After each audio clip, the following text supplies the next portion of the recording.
देखिए बेटा, हम फर्स्ट ईयर के अंदर चैप्टर 8 स्टार्ट करेंगे।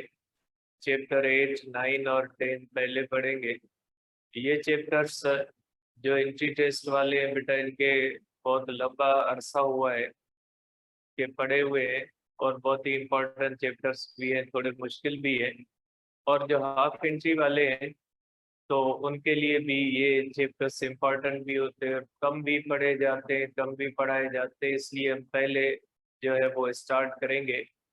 चैप्टर 8, 9 और 10 को पहले पढ़ेंगे। उसके बाद हम शुरू वाले जो है वो चैप्टर्स पढ़ेंगे, क्योंकि शुरू वाले चैप्टर्स ज्यादातर बच्चों के अच्छी तरह से पढ़े हुए होते हैं। तो चैप्टर 8 के अंदर जो हम पहली बात स्टार्ट करते हैं, या जो पहली चीज हम पढ़ेंगे बेटा, वो हम पढ़ेंगे।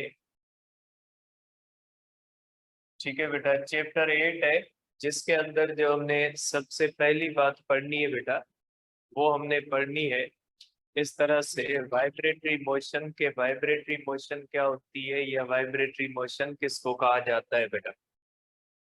तो इसके अंदर हमने जो पढ़नी है पहली बात बेटा, वो हमने पढ़नी है वाइब्रेटरी मोशन। कि वाइब्रेटरी मोशन क्या होती है, या वाइब्रेटरी मोशन किसको कहा जाता है, क्योंकि इसका बहुत गहरा ताल्लुक होता है आगे जो हमारा सेक्शन है वेव्स का, उसके साथ इसका बहुत ही जो है वो गहरा ताल्लुक है बेटा। तो वाइब्रेटरी मोशन का मकसद होता है बेटा back and forth, back and forth or to and fro motion of body about a fixed point,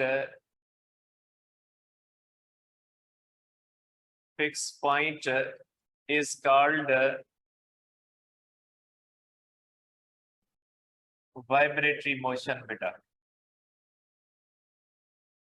बेटा बैक एंड फोर्थ या टू एंड फ्रो मोशन जो होती है किसी भी एक पर्टिकुलर पॉइंट के बाहर जो होती है, उसको हम कहते हैं बेटा कि ये वाइब्रेटरी मोशन है। सपोज करें बेटा कि हमारे पास इस तरह से एक ऑब्जेक्ट है बेटा। ये अगर इस तरह से हम एक ऑब्जेक्ट लेते हैं बेटा, और ये एक ऐसी पॉइंट है जिस पॉइंट के ये बैक एंड फोर्थ अगर इस तरह से वाइब्रेट करता है, तो ऐसी मोशन को हम कहते हैं बेटा वाइब्रेटरी मोशन। अब इस तरह भी हो सकती है बेटा कि ये इस तरह से जरूरी नहीं है बेटा कि ये इस तरह से स्ट्रेट लाइन के अंदर हो, ये इस तरह से कर्व्ड लाइन के अंदर भी हो सकती है बेटा।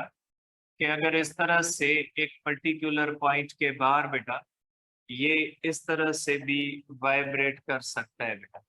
ठीक है, तो आप इसको कहेंगे कि बेटा ये जैसे झूला होता है बेटा, झूला एक पर्टिकुलर पॉइंट के बाहर इस तरह से वाइब्रेट कर रहा होता है बेटा। तो इसको हम कहते हैं कि ये जो है इसके अंदर ये जो मोशन होती है, इसको हम कहते हैं वाइब्रेटरी मोशन, या ओसिलेटरी मोशन हम कहते हैं बेटा।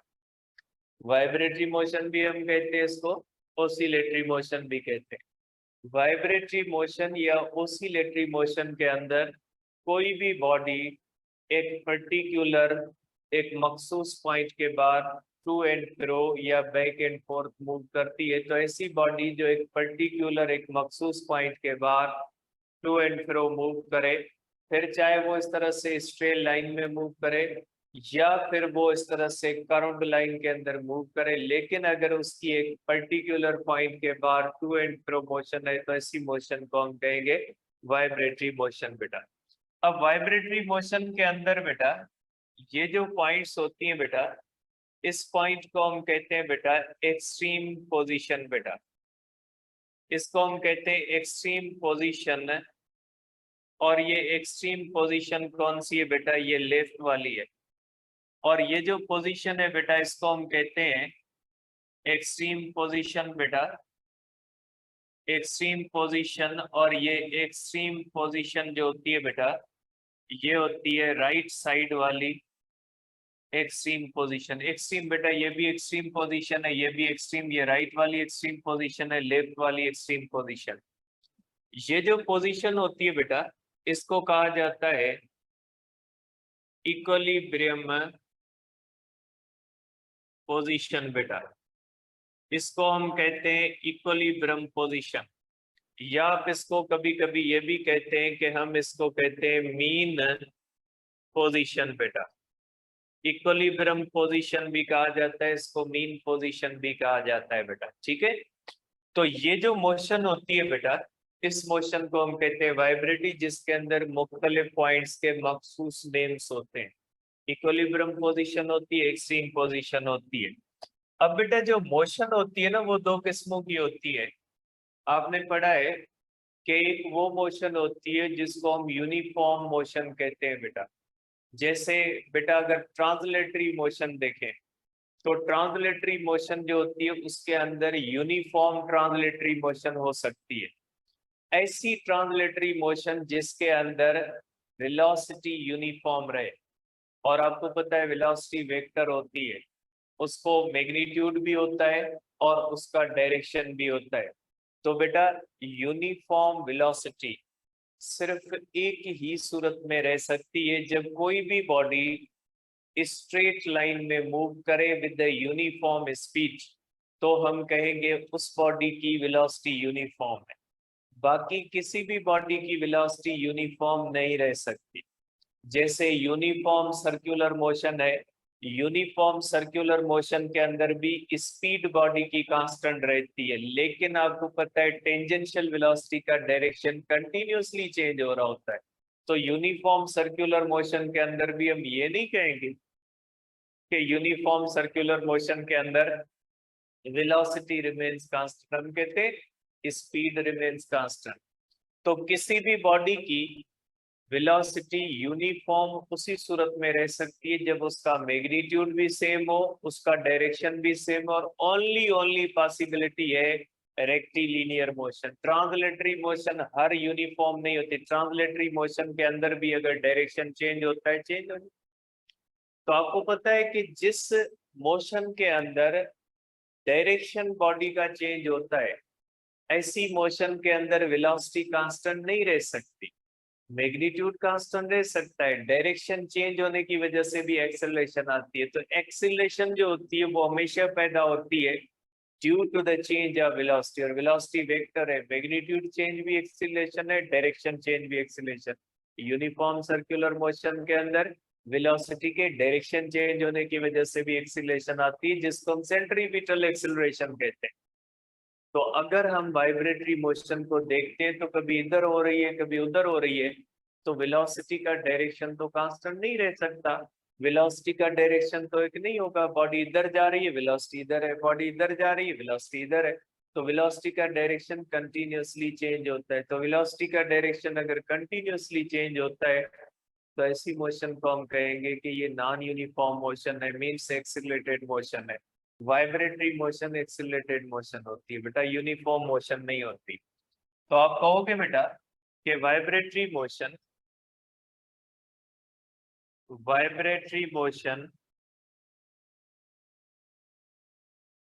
Is motion with acceleration. बेटा ये जो होती है मोशन विद एक्सीलरेशन होती है, मीन्स ये एक्सेलरेटेड मोशन है। आप इसके बारे में कहेंगे कि ये एक्सीलरेटेड मोशन है बेटा। ठीक है, अब हम देखते हैं बेटा इसके साथ रिलेटेड टर्म्स बेटा, के वाइब्रेटरी मोशन के टर्म्स कौन से होते हैं जिनका समझना जरूरी है बेटा। Terms related to vibratory motion बेटा, वाइब्रेटरी मोशन के साथ जो टर्म्स रिलेटेड है वो कौन से होते हैं बेटा। ठीक है, देखिए बेटा इसमें जो सबसे पहला जो होता है बेटा टर्म जो होता है उसको हम कहते हैं बेटा एम्पलीट्यूड। समझे इसको बेटा कि इसका डायरेक्शन क्या होता है, एम्पलीट्यूड कहते हैं जिसको ए से जाहिर करते हैं बेटा। जिसको x नॉट से जाहिर करते हैं बेटा, जिसको y नॉट से जाहिर करते हैं बेटा। ठीक है, एम्पलीट्यूड का मकसद क्या होता है बेटा? एम्पलीट्यूड की डेफिनेशन ये होती है बेटा, मैक्सिमम डिस्प्लेसमेंट, मैक्सिमम डिस्प्लेसमेंट, ठीक है, on either side of equilibrium position, equilibrium position is called amplitude, is called amplitude of vibration। या आप इसको इस तरह भी कह सकते हैं, या आप इसको इस तरह भी कह सकते हैं बेटा कि मैक्सिमम डिस्प्लेसमेंट, दोनों के अंदर वर्ड डिस्प्लेसमेंट आ रहा है बेटा, maximum displacement between equilibrium position, equilibrium position, equilibrium position and extreme position, extreme position is called amplitude बेटा, is called amplitude बेटा। अगर कोई भी बॉडी है बेटा इस तरह से जब वाइब्रेट करती है बेटा, अगर इस तरह से ये वाइब्रेट कर रही है, ये बेटा एक्सट्रीम पोजीशन है, ये एक्सट्रीम पोजीशन है और ये मीन पोजीशन है बेटा। तो मीन पोजीशन और एक्सट्रीम पोजीशन के दरमियान ये जो मैक्सिमम डिस्प्लेसमेंट होता है एम्पलीट्यूड कहलाता है। और जो लेफ्ट की तरफ होता है बेटा, ये एम्पलीट्यूड वेक्टर क्वांटिटी है, जो लेफ्ट की तरफ होगा वो -x0 कहलाएगा। या आप इस साइड के एम्पलीट्यूड को a कहोगे तो इस साइड के एम्पलीट्यूड को -a कहोगे। ठीक, इस तरह होगा बेटा। अगर कोई भी बॉडी इस तरह से बेटा वाइब्रेट करती है कर्व के अंदर बेटा, अगर कोई भी बॉडी इस तरह से कर्व के अंदर करती है बेटा, तो ये हो जाएगा इसका बेटा, तो ये जो होगा बेटा ये इस साइड का एम्पलीट्यूड होगा बेटा, ये इस साइड का एम्पलीट्यूड होगा और ये इस साइड का एम्पलीट्यूड होगा बेटा -x0, ये -a होगा बेटा और ये a होगा बेटा। ठीक है, अब इस कंडीशन के अंदर देखिए, इस कंडीशन के अंदर डिस्टेंस, इसका distance between mean position and extreme position equal है। मीन पोजीशन और एक्सट्रीम पोजीशन के दरमियान डिस्टेंस और डिस्प्लेसमेंट दोनों बराबर है। यहाँ पे मीन पोजीशन और एक्सट्रीम पोजीशन के दरमियान डिस्प्लेसमेंट और डिस्टेंस अनइक्वल होता है। Distance means length of the path, displacement का मकसद होता है shortest distance between two points. यहाँ पे देखें मीन और एक्सट्रीम के दरमियान डिस्टेंस भी अगर 10 सेंटीमीटर है तो डिस्प्लेसमेंट भी 10 सेंटीमीटर है। और यहाँ पे देखें ये डिस्टेंस है और ये डिस्प्लेसमेंट है, एम्पलीट्यूड अलग है और डिस्टेंस अलग है बेटा, ध्यान में रखिएगा इन चीजों को।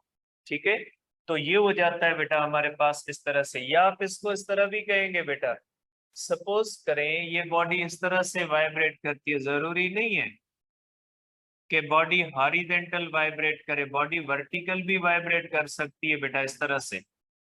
तो ये जो एम्पलीट्यूड होगा ये y0 कहलाएगा और जो डाउनवर्ड एम्पलीट्यूड होगा उसको -y0 कहलाएगा बेटा। तो अगर कोई भी बॉडी है बेटा वो वर्टिकल मोशन के अंदर है तो बेटा उसका एम्पलीट्यूड y0 कहलाता है। ठीक है, इस तरह से अगर कोई बॉडी इस तरह से वाइब्रेट कर रही है बेटा तो ये भी वाइब्रेट है, ये वर्टिकल वाइब्रेटरी मोशन है। ये कौन सी है? हॉरिजॉन्टल वाइब्रेटरी मोशन है बेटा। अब एक बहुत ही इंपॉर्टेंट पॉइंट आती है इसकी बेटा कि amplitude amplitude is vector quantity बेटा। एम्पलीट्यूड जो होता है डिस्प्लेसमेंट है, और ये हमेशा कौन सा होता है बेटा? वेक्टर क्वांटिटी है। अब डिस्प्लेसमेंट की आपने बेटा डेफिनेशन पढ़ी है कि डिस्प्लेसमेंट की डेफिनेशन क्या होती है बेटा? इनिशियल पॉइंट और फाइनल पॉइंट के दरमियान जो सीधा डिस्टेंस होता है वो डिस्प्लेसमेंट होता है। चैप्टर बेटा 3rd के अंदर आपने डिस्प्लेसमेंट पढ़ा है, और डिस्प्लेसमेंट का आपने ये पढ़ा है कि किसी भी दो पॉइंट्स के दरमियान जो शॉर्टेस्ट डिस्टेंस होता है वो डिस्प्लेसमेंट कहलाता है। और वहां पे आपने ये पढ़ा है कि डिस्प्लेसमेंट का डायरेक्शन जो होता है वो हमेशा इनिशियल पोजीशन से फाइनल की तरफ होता है। ये हम पढ़ते हैं चैप्टर 3 के अंदर डिस्प्लेसमेंट का डायरेक्शन, कि डिस्प्लेसमेंट का डायरेक्शन हमेशा होता है from initial position to the final position, लेकिन वो होता है ट्रांसलेटरी मोशन के अंदर। हम पढ़ रहे हैं वाइब्रेटरी मोशन। वाइब्रेटरी मोशन के अंदर मीन पोजीशन है, इक्विलिब्रियम पोजीशन बहुत इंपॉर्टेंट है, क्योंकि जो कुछ भी होता है वाइब्रेटरी मोशन के अंदर वो हम मीन से देखते हैं। मीन से इतना एम्पलीट्यूड है, मीन से इतना डिस्प्लेसमेंट है, मीन से दूर इतनी वेलोसिटी है। तो हमेशा जो हम एक सेंट्रल जो हम उसको बनाते हैं एक पॉइंट, वो होती है मीन पोजीशन या इक्विलिब्रियम पोजीशन। तो बेटा जो इक्विलिब्रियम पोजीशन होती है ना, उसी से डिस्प्लेसमेंट का डायरेक्शन देखा जाता है। चाहे बॉडी इस तरह जा रही है, चाहे बॉडी इस तरह जा रही है, डिस्प्लेसमेंट एम्पलीट्यूड का डायरेक्शन आप हमेशा देखोगे मीन पोजीशन के हिसाब से। अगर मीन पोजीशन से इधर देखोगे तो डिस्प्लेसमेंट बेटा जो होगा वो एम्पलीट्यूड जो होगा बेटा, उसका डायरेक्शन हमेशा मीन टू एक्सट्रीम होगा बेटा। और आप कहोगे and is always directed from equilibrium position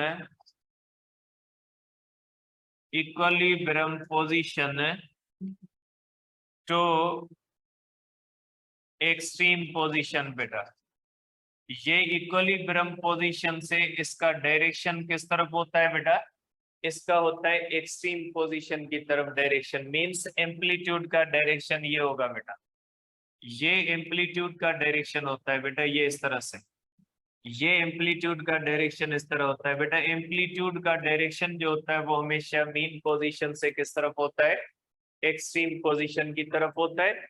और बेटा ये वेक्टर क्वांटिटी है, और जो वेक्टर राइट की तरफ होता है वो पॉजिटिव होता है, और जो वेक्टर लेफ्ट की तरफ होता है वो निगेटिव होता है बेटा। ठीक है, तो आप यहाँ पे ये कहोगे, मैं एक एग्जांपल कर देता हूँ यहाँ पे बेटा। सपोज करें बेटा, हम यहाँ पे एक एग्जांपल करते हैं कि एक पार्टिकल है बेटा, वो इस तरह से वाइब्रेट कर रहा है। ये आप कह लें बेटा इसकी मीन पोजीशन है, और ये पार्टिकल बेटा इधर जाता है, और ये एक्स कितना है बेटा? 10 सेंटीमीटर। मीन्स इसका एम्पलीट्यूड बेटा 10 सेंटीमीटर इस तरफ। और अगर ये पार्टिकल इस तरह आएगा बेटा, तो इसका एम्पलीट्यूड जो होगा बेटा ये हो जाएगा -10 सेंटीमीटर बेटा। ये इस तरह से हो जाएगा कि इसका जो एम्पलीट्यूड होगा बेटा, ये एम्पलीट्यूड होगा -10 सेंटीमीटर। तो बेटा हमेशा मीन पोजीशन से एक्सट्रीम की तरफ जो मीन पोजीशन होती है ना बेटा, वो ओरिजिन कहलाती है। आप इसको ऐसे समझ ले कि जो मीन पोजीशन होती है जहां से ये मोशन स्टार्ट होती है, उसको ओरिजिन माना जाता है। अगर ओरिजिन से राइट साइड पे बॉडी जाएगी तो डिस्प्लेसमेंट और एम्पलीट्यूड पॉजिटिव, अगर लेफ्ट की तरफ जाएगी तो डिस्प्लेसमेंट और ये बेटा निगेटिव होगा। तो ये आप कह लें, इसको माइंड में बिठा लें कि जो मीन पोजीशन होती है ना, उसको ओरिजिन कह ले, क्योंकि वहीं से मोशन स्टार्ट होती है। मोशन की जो पॉइंट होती है, जो मोशन की सेंट्रल पॉइंट होती है, वो कौन सी होती है? इस मोशन की मीन पोजीशन होती है। तो मीन पोजीशन को ओरिजिन मान ले। जब आप ओरिजिन मान लोगे ना, बात ही खत्म हो जाएगी। ओरिजिन से आप राइट की तरफ जाओगे तो एक हमेशा पॉजिटिव, ओरिजिन से लेफ्ट की तरफ जाओगे तो एक हमेशा नेगेटिव, ओरिजिन से ऊपर की तरफ जाओगे तो y पॉजिटिव, ओरिजिन से नीचे की तरफ जाओगे तो क्या हो जाएगी? y हमेशा निगेटिव होगा। तो इसी बुनियाद पे हम इसको बनाते हैं कि एम्पलीट्यूड जो होता है वेक्टर होता है, और जो सेंट्रल पॉइंट होती है जिसको हम इक्विलिब्रियम पोजीशन कहते हैं, वो पॉइंट ओरिजिन कहलाती है, इसलिए कहीं से पॉजिटिव होता है कहीं से निगेटिव होता है। ठीक, तो ये हो गया बेटा। अब इसके बाद हमारे पास है बेटा इंस्टेंटेनियस डिस्प्लेसमेंट बेटा।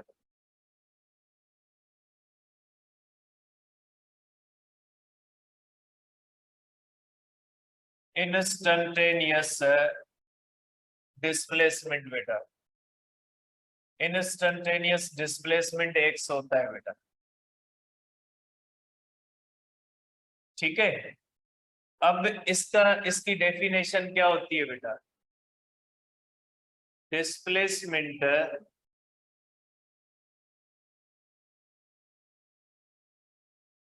Of body at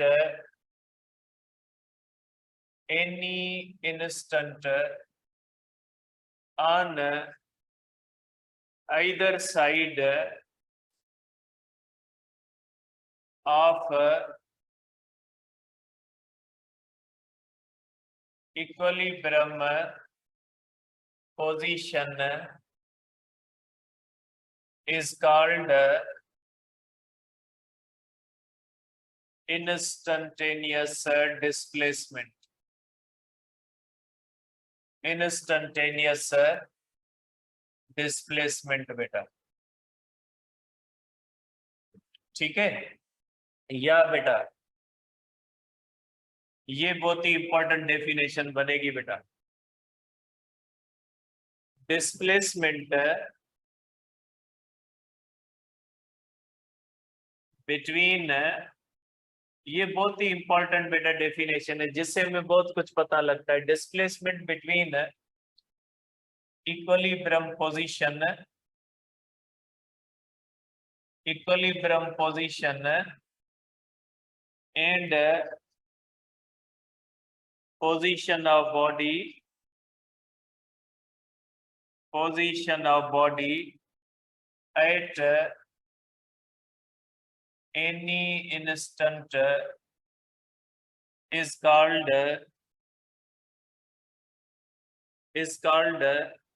instantaneous displacement.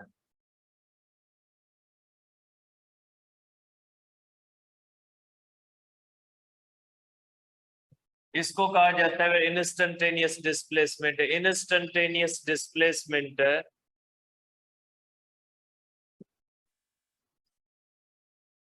Displacement is vector quantity,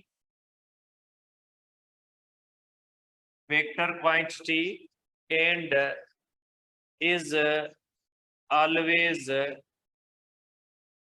directed from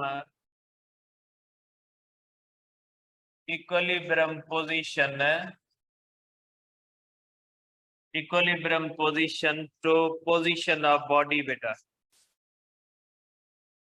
ठीक है, ये होता है इक्विलिब्रियम पोजीशन से पोजीशन ऑफ द बॉडी की तरफ होता है। या आप ये भी कह सकते हैं or displacement instantaneous displacement instantaneous is always directed away from mean position। यही बात आप कह सकते हैं बेटा जो एम्पलीट्यूड के लिए, यहाँ पे भी आप कह सकते हैं बेटा, ये आप कह सकते हैं बेटा कि यहाँ पे आप ये भी कह सकते हैं कि amplitude is always directed away from mean position, क्योंकि बेटा ये हमेशा मीन पोजीशन से अवे होता है। अब इसको समझे, ये इंस्टेंटेनियस डिस्प्लेसमेंट क्या होता है बेटा? इंस्टेंटेनियस डिस्प्लेसमेंट की डेफिनेशन कहती है displacement at any instant between mean position and position of body. Third chapter का रूल नहीं लगाओगे। थर्ड चैप्टर का मकसद है बॉडी जितना तय करती है वो डिस्प्लेसमेंट। थर्ड चैप्टर के रूल को आप उठा के यहाँ पे नहीं लगाओगे। थर्ड चैप्टर के रूल्स ट्रांसलेटरी मोशन के, ये वाइब्रेटरी मोशन है। डेफिनेशन कहती है, डेफिनेशन क्या कहती है? डेफिनेशन कहती है कि इंस्टंटेनियस डिस्प्लेसमेंट का मकसद है displacement between equilibrium position, equilibrium position and position of the body. ठीक है, अब इसका केस देखें, ये इसका केस 1 बेटा, इसका केस 1 बेटा। केस 1 क्या कहता है बेटा? सपोज करें ये बेटा एक ट्रैक है, इसकी ये एक्सट्रीम पोजीशन बेटा, ये एक्सट्रीम पोजीशन, और ये कौन सी है बेटा? ये है मीन पोजीशन। अब अगर कोई भी बॉडी है बेटा, ये बॉडी कहां से स्टार्ट करती है बेटा? ये बॉडी मीन पोजीशन से स्टार्ट करके बेटा इधर जा रही है, और ये यहाँ पे पहुंची है। ये किस तरफ जा रही है बेटा? Body is moving from mean position to the extreme position. आप ये कह ले बेटा कि ये जो पूरा यहां से लेकर यहां तक ये एम्पलीट्यूड है बेटा। आप कह ले एम्पलीट्यूड जो है इसका ये 10 सेंटीमीटर है, इसका एम्पलीट्यूड 10 सेंटीमीटर। मीन्स बॉडी कहां पे जा रही है बेटा? बॉडी जा रही है मीन 16 तक, और ये बेटा एम्पलीट्यूड कितना है इसका? एम्पलीट्यूड 10 सेंटीमीटर, क्योंकि मीन और एक्सट्रीम के दरमियान बॉडी का एम्पलीट्यूड कितना हो सकता है? 10 सेंटीमीटर। अभी बॉडी ने कितना तय किया है बेटा? अभी बॉडी ने ये जो तय किया है बेटा, ये बॉडी ने तय किया है 3 सेंटीमीटर। तो ये जो बॉडी जा रही है एक्सट्रीम की तरफ, जो बॉडी ने 3 सेंटीमीटर तय किया है ना, इसको हम क्या कहेंगे? इसको हम कहेंगे इंस्टेंटेनियस डिस्प्लेसमेंट। कि बॉडी मीन और एक्सट्रीम के दरमियान किसी पोजीशन पे है, तो उस पोजीशन के दरमियान और मीन पोजीशन के दरमियान क्या है, उसको क्या कहा जाएगा? Instantaneous displacement. और उसका जो टाइम होता है उसको इंस्टेंटेनियस टाइम कहा जाएगा।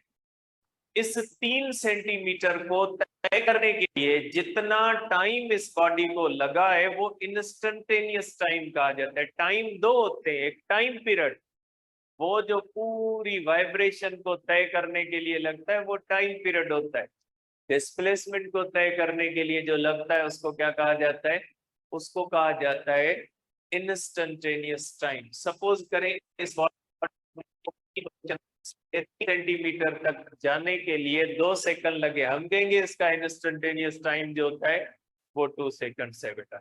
ठीक है, आप इसको बेटा इस तरह भी, इसको वाई के हिसाब से भी देखा जाता है। सिर्फ जो है वो आप ये नहीं कहेंगे कि ये इसको एक्स से जाहिर किया जाता है बेटा।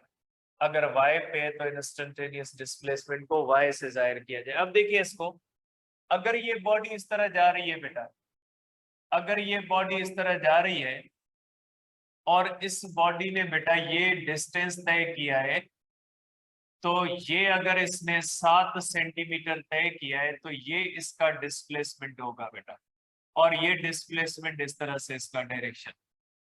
तो डिस्प्लेसमेंट अगर इस तरफ है तो डायरेक्शन ये, और डिस्प्लेसमेंट इस तरफ है तो डायरेक्शन ये। डिस्प्लेसमेंट हमेशा बॉडी के दरमियान और इसके अंदर देखा जाता है।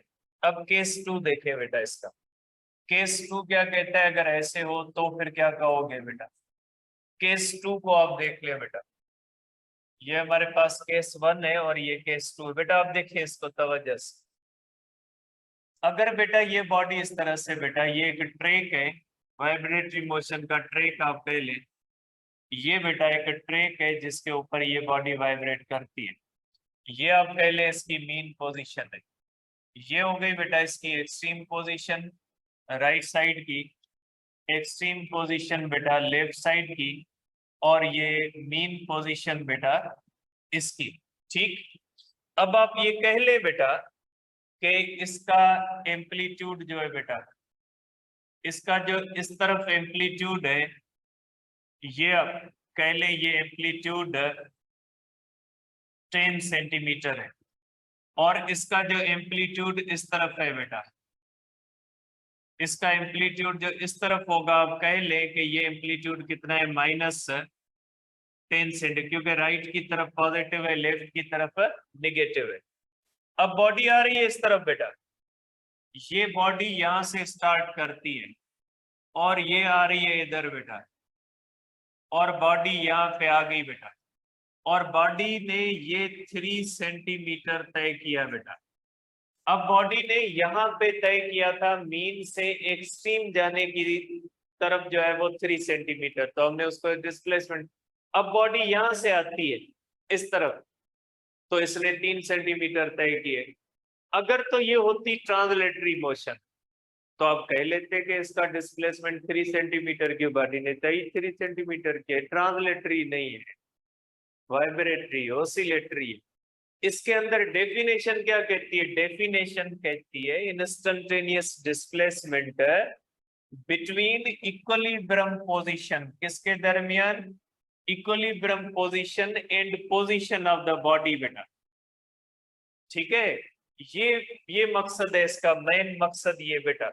अब ये 3 सेंटीमीटर है, तो ये कितना रहा बेटा? ये बाकी रहा, ये डिस्प्लेसमेंट कहलाएगा 7 सेंटीमीटर। इसका इंस्टेंटेनियस डिस्प्लेसमेंट अब कितना कहलाएगा? 7 सेंटीमीटर। मीन्स डिस्प्लेसमेंट का मकसद है, इंस्टेंटेनियस डिस्प्लेसमेंट का मकसद है displacement between mean position and position of the body. ये मीन पोजीशन है और ये पोजीशन ऑफ द बॉडी है, इन दोनों के दरमियान क्या है? ये नहीं कहा गया बॉडी तय क्या करती है, ये कहा गया बॉडी कुछ भी कर रही है, मीन से एक्सट्रीम जा रही है, एक्सट्रीम से मीन जा रही है, बॉडी ने तय क्या किया है वो मैटर नहीं करता। बॉडी के दरमियान और मीन पोजीशन के दरमियान क्या रहता है वो मैटर करता है। ठीक है, तो कितना हुआ? 7 सेंटीमीटर। अब आ जाए इस तरह से बेटा कि अगर ये बॉडी इस तरह आ रही है बेटा, अगर ये बॉडी इस तरह आ रही है और ये बॉडी तय कर लेती है यहाँ से 7 सेंटीमीटर, तो ये डिस्प्लेसमेंट नहीं कहलाएगा। डिस्प्लेसमेंट क्या कहलाएगा? डिस्प्लेसमेंट इसका कहलाएगा 3 सेंटीमीटर। डिस्प्लेसमेंट का मकसद है बेटा, इंस्टेंटेनियस डिस्प्लेसमेंट का मकसद है ये जो होता है, और इसका डायरेक्शन किस तरफ होगा बेटा? इसका डायरेक्शन ये होगा from mean position to the extreme position, और इसका भी कौन सा होगा? From mean position to the position of the body. Displacement का डायरेक्शन ये नहीं होगा, इसका ये नहीं होगा, कौन सा होगा? ये होगा, इस तरह से होगा। अब आप आ जाए इसको टेक्निकल लैंग्वेज के अंदर देखें। देखें, मैंने कहा था मीन पोजीशन को एक्स बोले, मैंने क्या कहा था? मीन पोजीशन को ओरिजिन बोले। अब अगर ओरिजिन के सेंस में लेते हैं तो बात क्लियर हो जाती है, क्या होती है? देखें आप इसको, ये आप इसको देखें बेटा, इस तरह से दोनों को आप ओरिजिन के सेंस में ले बेटा, ये हो जाएगा एक्स एक्सिस और ये हो जाएगा वाई एक्सिस। ठीक है, ये एक्स एक्सिस और ये वाई एक्सिस बेटा। 1 2 3 4 5 बेटा, इस तरह से। ठीक है, ये हो जाता है 1 2 3 4 5 बेटा। ठीक, अब देखें, अगर कोई भी बॉडी है वो मीन पोजीशन से स्टार्ट करके जा रही है एक्सट्रीम तक, तो बेटा पोजीशन ऑफ द बॉडी क्या है? आप कहोगे एक्स कोऑर्डिनेट है 3 सेंटीमीटर। एक्स कोऑर्डिनेट कहते हो बेटा। डिस्प्लेसमेंट क्या होता है? डिस्प्लेसमेंट होता ही एक कोऑर्डिनेट है, अगर इस तरह से होती है। ठीक, तो आप क्या कहोगे? इसकी पोजीशन कौन सी है? 3 है इसकी, क्योंकि ये बॉडी किस पोजीशन पे खड़ी है? 3 सेंटीमीटर पे खड़ी है। अब आप इसको देखें, अगर बॉडी यहां से आ रही है, अब बॉडी, सॉरी ये आप इसके बनाए पहले मैं ये बनाऊं, ये बन गया -1 -2 -3 -4 -5। -1 -2 -3 -4 -5 बेटा। अब बॉडी कहाँ जा रही है? बॉडी जा रही है एक्सट्रीम टू मीन। अगर बॉडी यहाँ पे पहुंच रही है बेटा, ये बॉडी यहाँ पे पहुंच रही है बेटा, तो आप क्या कहोगे कि बॉडी की पोजीशन कौन सी है? आप सोचे बॉडी की पोजीशन क्या बताओगे? आप क्या बताओगे कि बॉडी की पोजीशन है -5 से -4? तो नहीं कहोगे ना। क्या कहोगे आप? आप कहोगे कि पोजीशन ऑफ द बॉडी कौन सी है? बॉडी का एक्स कोऑर्डिनेट है -4, -4 सेंटीमीटर। आप कहोगे ना -4 सेंटीमीटर। ये -4 सेंटीमीटर आप कहां से लोगे? मीन से एक्सट्रीम तक लोगे। इसलिए ये जो कंफ्यूजन होती है स्टूडेंट को, क्योंकि बॉडी जा रही है फ्रॉम एक्सट्रीम टू मीन और हम उल्टा सिस्टम। बेटा ये एक कोऑर्डिनेट सिस्टम होता है। कोऑर्डिनेट सिस्टम के ऊपर देख ले, बॉडी मीन टू एक्सट्रीम जाती है, 3 पे गई। आप कहोगे उसकी पोजीशन 3 है। वो कहाँ पे खड़ी है? वो पोजीशन 3 पे खड़ी है। वो जो पोजीशन होती है वही तो डिस्प्लेसमेंट होता है उसका। बॉडी जा रही है एक्सट्रीम टू मीन, ये -4 पे खड़ी है। ठीक है, तो ये -4 आप कहां से देखोगे? मीन से ही देखोगे ना। आप -4 एक्सट्रीम से थोड़ी देखोगे कि एक्सट्रीम से ये -4 पे, ये मीन से -4 पे। तो डिस्प्लेसमेंट इसीलिए हम लेते हैं। डिस्प्लेसमेंट क्या होता है? पोजीशन बताता है ना। तो कोऑर्डिनेट एक्सिस पे पोजीशन हमेशा कहां से बताई जाती है? मीन पोजीशन से। और वाइब्रेटरी पोजीशन के अंदर मीन पोजीशन कौन सी होती है? मीन पोजीशन जो होती है वो ओरिजिन होता है। ठीक है, तो इसलिए हम लेते हैं डिस्प्लेसमेंट को हमेशा from mean position to the position of the body लेते हैं। ठीक है, अब आ जाते हैं आगे बेटा। ये हो गए बेटा। इसके बाद होता है बेटा हमारे पास ओसिलेशन। ओसिलेशन और वाइब्रेशन। ओसिलेशन या वाइब्रेशन किसको कहा जाता है बेटा? ठीक है, ओसिलेशन या वाइब्रेशन का मकसद होता है बेटा, one complete trip is called one oscillation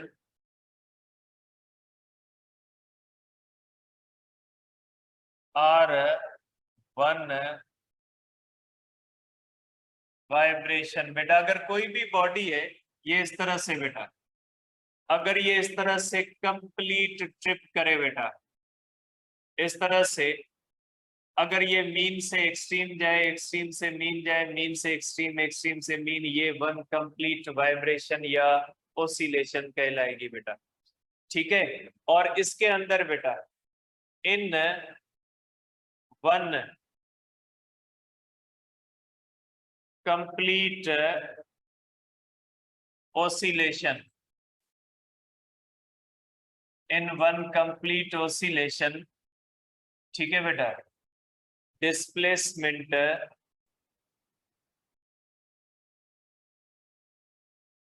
is 0 but distance is equal to 4 times of amplitude. बेटा देखें, अगर बॉडी यहाँ पे जाती है तो बेटा डिस्टेंस एक एम्पलीट्यूड के बराबर, बॉडी वापस आती है डिस्टेंस दूसरे एम्पलीट्यूड के बाद। अब ये इस तरह आएगी, ये तीसरा एम्पलीट्यूड, ये हो जाएगी 4 एम्पलीट्यूड। बॉडी ने जहां से शुरू किया वापस वहीं पे आ गई। डिस्प्लेसमेंट 0, लेकिन डिस्प्लेसमेंट 0 लेकिन डिस्टेंस किसके बराबर होगा? 4 टाइम्स ऑफ एम्पलीट्यूड होगा बेटा। ठीक है, तो ये बात ध्यान में रखिएगा। अब इसके बाद होती है बेटा फ्रीक्वेंसी। देखिए फ्रीक्वेंसी का मकसद क्या होता है बेटा? फ्रीक्वेंसी का मकसद होता है बेटा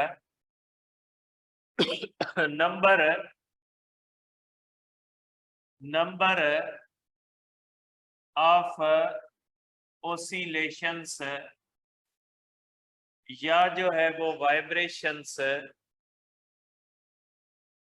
पर सेकंड इज कॉल्ड फ्रीक्वेंसी। और इस फ्रीक्वेंसी का फार्मूला होता है बेटा 1 रेसिप्रोकल टाइम पीरियड का, और इसका यूनिट होता है बेटा हर्ट्ज। बेटा यूनिट जो होता है इसका होता है हर्ट्ज, एच जेड बेटा इसका यूनिट होता है हर्ट्ज। बेटा आप कहोगे बेटा कि इफ बॉडी कंप्लीट्स 1 रिवॉल्यूशन, ठीक है, 1 रिवॉल्यूशन या रोटेशन बेटा, ठीक है, in 1 second, then frequency is equal to 1 hertz. बेटा अगर कोई भी बॉडी 1 सेकंड में कंप्लीट रिवॉल्यूशन करे, हम कहेंगे फ्रीक्वेंसी कौन सी है बेटा, 1 हर्ट्ज है बेटा। अब इसके बाद है बेटा time period.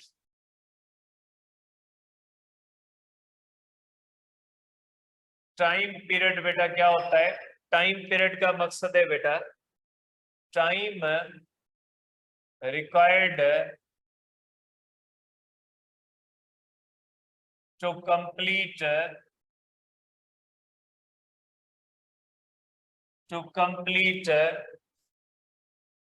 1 oscillation or vibration बेटा। 1 oscillation or vibration is called time period. इसको हम कहते हैं टाइम पीरियड, और इसको कैपिटल टी से जाहिर किया जाता है। बेटा यहाँ पे मैंने रिवॉल्यूशन लिख दिया, रिवॉल्यूशन नहीं आएगा बेटा, वाइब्रेशन आएगा, क्योंकि ये वाइब्रेटरी मोशन है, रोटेटरी मोशन नहीं है। बॉडी कंप्लीट्स 1 वाइब्रेशन या ओसिलेशन बेटा, ठीक है। तो ये हो जाएगा, इसको टाइम पीरियड कहा जाएगा। इसको बेटा ये जो कंप्लीट, ये कितने टाइम के अंदर एक ओसिलेशन होती है उसका टाइम पीरियड बेटा ये कहलाता है, ठीक है। और टाइम पीरियड जो होता है बेटा वो रेसिप्रोकल होता है फ्रीक्वेंसी से। अगर किसी बॉडी की फ्रीक्वेंसी ज्यादा होगी टाइम पीरियड कम होगा, जितना वो फास्ट वाइब्रेट कर रही होगी उसका टाइम पीरियड कम होगा बेटा। अब इसके बाद है हमारे पास बेटा जो होता है इंस्टेंटेनियस टाइम बेटा, इंस्टेंटेनियस टाइम बेटा, ठीक है। इंस्टेंटेनियस टाइम का मकसद है बेटा time required to complete instantaneous displacement बेटा।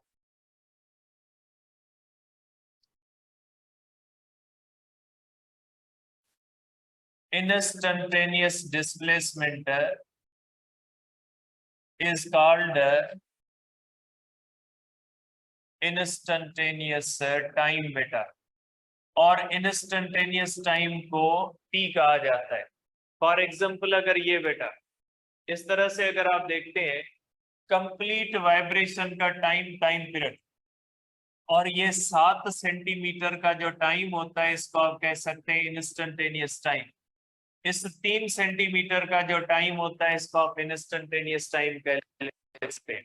वो टाइम जो डिस्प्लेसमेंट तय करने के लिए हो, टाइम जो किसी डिस्प्लेसमेंट को तय करने के लिए हो उसको इंस्टेंटेनियस डिस्प्लेसमेंट कहा जाता है बेटा। अब इसके अंदर ये बात ध्यान में रखिएगा बेटा कि oscillatory motion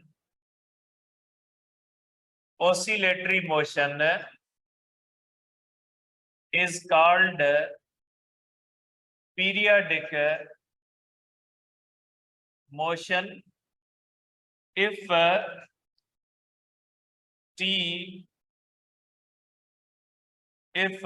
time period t of each oscillation या वाइब्रेशन is same बेटा। अगर कोई भी बेटा ऐसी वाइब्रेटरी मोशन जिसमें हर एक वाइब्रेशन का टाइम सेम हो उसको कहा जाता है बेटा पीरियाडिक वाइब्रेटरी मोशन। बेटा आप कहोगे बेटा if time period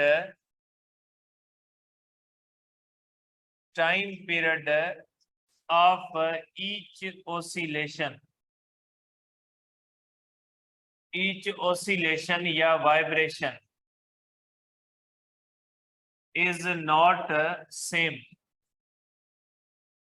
then vibratory motion can be non-periodic बेटा। ठीक है, नॉन पीरियडिक हो सकती है बेटा ऐसी वाइब्रेटरी मोशन बेटा जिसके अंदर हर वाइब्रेशन का टाइम इक्वल ना हो, तो उसको हम क्या कहेंगे बेटा, उसको हम कहेंगे नॉन पीरियडिक वाइब्रेटरी मोशन बेटा। ठीक है, कल डिस्कस करते हैं इंशाल्लाह सिंपल हार्मोनिक मोशन के बारे में कि सिंपल हार्मोनिक मोशन क्या